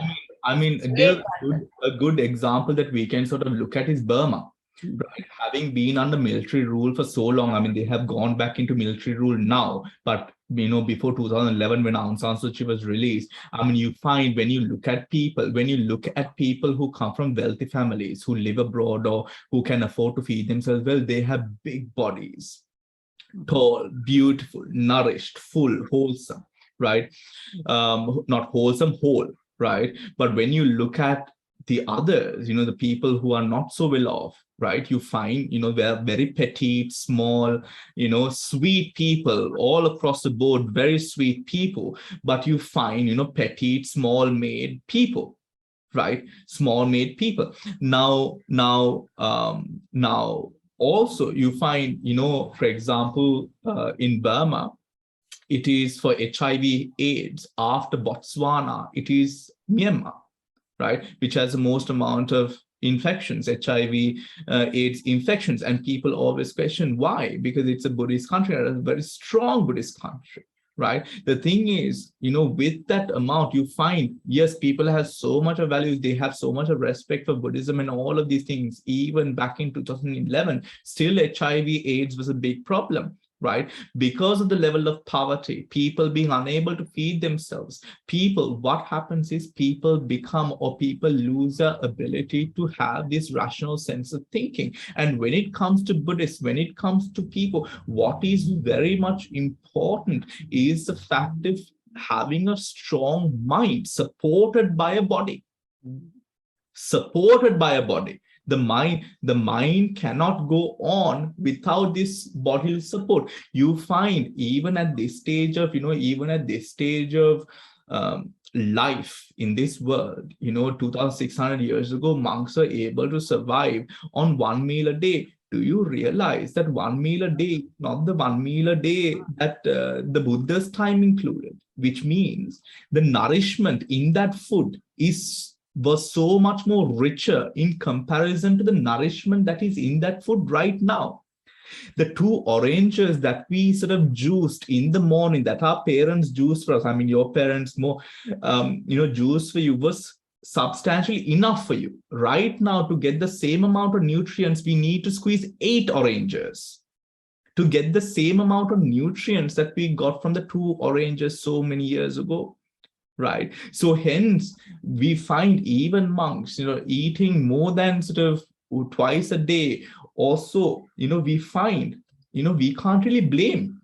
We can't apportion blame, because actually they find themselves becoming so much weaker, right? Because of that. I remember there was this monk, he dropped down to 1 meal a day and he got very, very ill, right? Very, very ill. And this happens most often, that even at PAOK, they used to tell the young monks not to do 1 meal a day, right? Not to do 1 meal a day, because simply of the fact that it is simply not enough.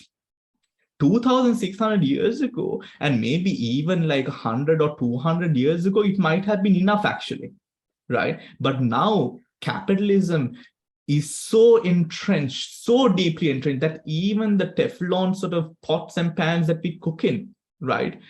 Everything, even if anything comes in a plastic wrapper, do you realize that your fertility is being affected, right? That so many of your bodily